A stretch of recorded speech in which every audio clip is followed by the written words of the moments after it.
Good evening, good afternoon, good morning. Welcome to a video on the philosophy of sociology.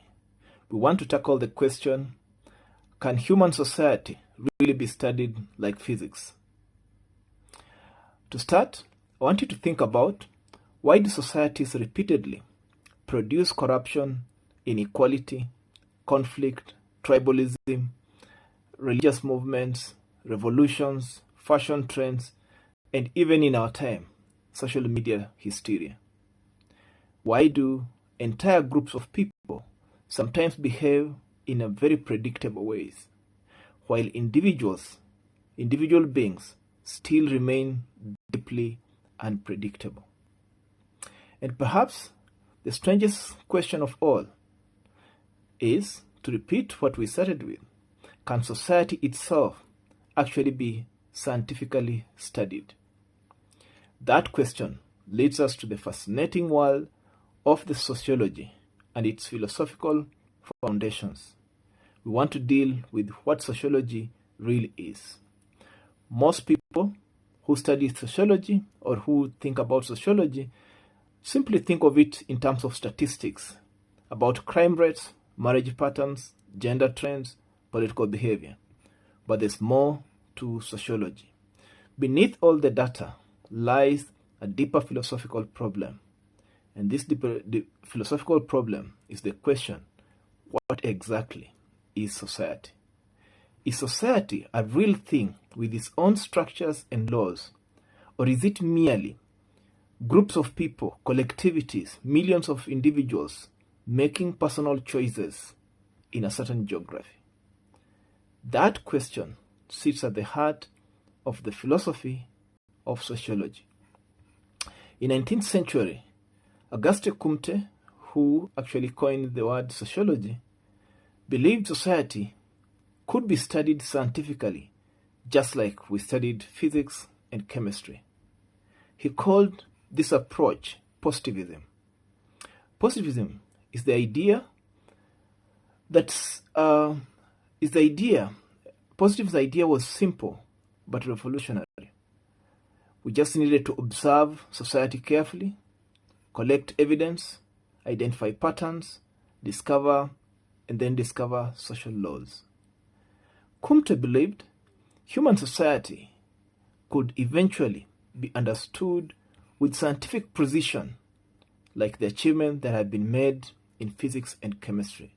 The question is, for those who study sociology today, how much was that vision achieved? Enter Émile Durkheim, who pushed the idea that sociology could be studied just like physics and chemistry. Durkheim argued that society contains what he called social facts, the same way physics and chemistry studied atoms. He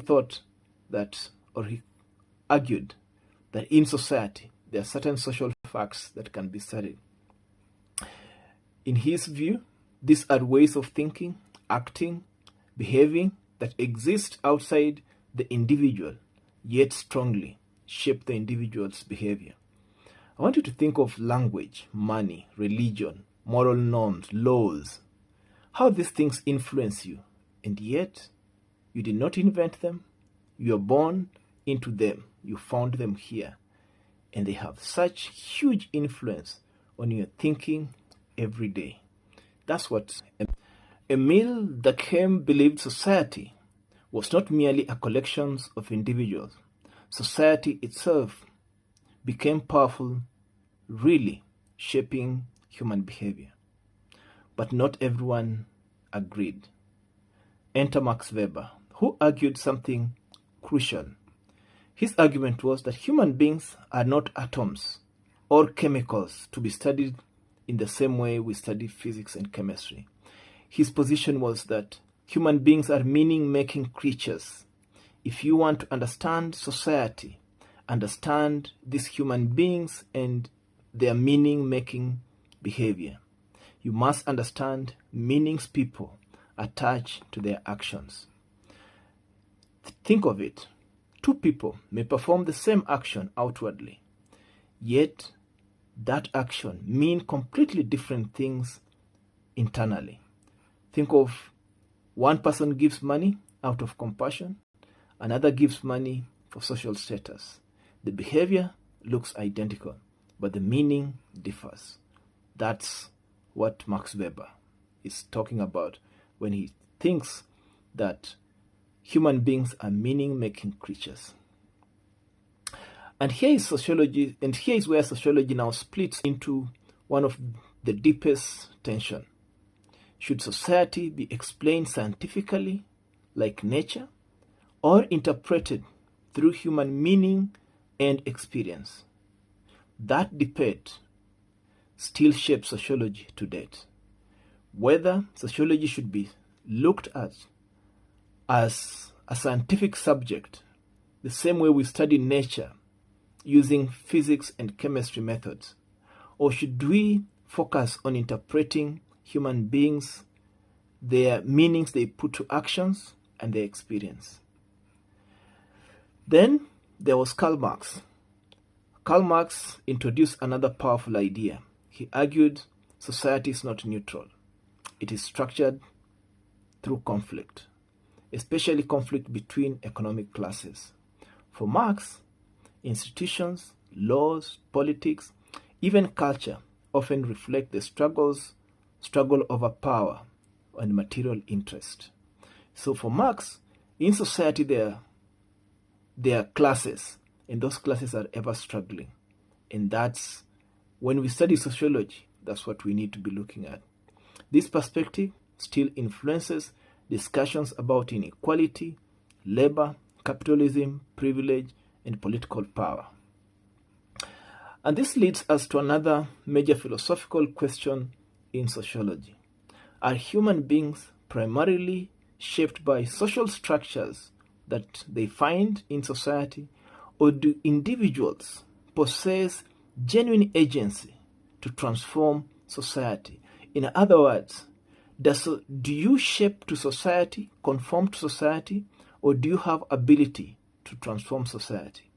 How much of your life is truly independent choice, and how much is shaped before you are even born? Think of language, class, religion, education, your culture. Sociology constantly wrestles with this tension between structure and freedom. Now, here's where sociology becomes even more philosophical and difficult. Physics and chemistry often produce remarkable agreement. The laws governing gravity or chemical reaction remain stable regardless of opinion. If the experiment is done in Mauritania and the same experiment is done in Australia, it gives the same result. But sociology and the humanities often produce competing theories explaining the same phenomenon. One sociologist emphasizes economics, another emphasizes culture, another psychology, and another historical structures. And all may capture part of the truth. None gives us a complete truth about society or even humanity. This happens because human beings are fundamentally different from physical objects.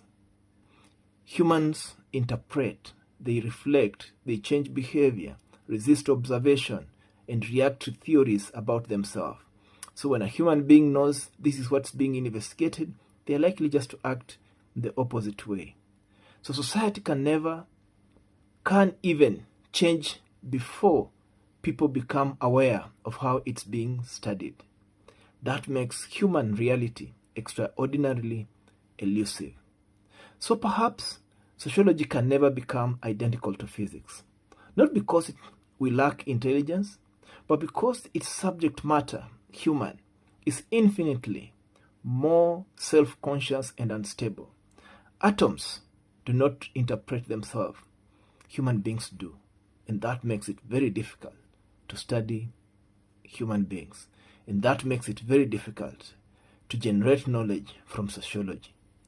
The philosophy of sociology reminds us that society is not merely buildings, laws, and institutions. It is living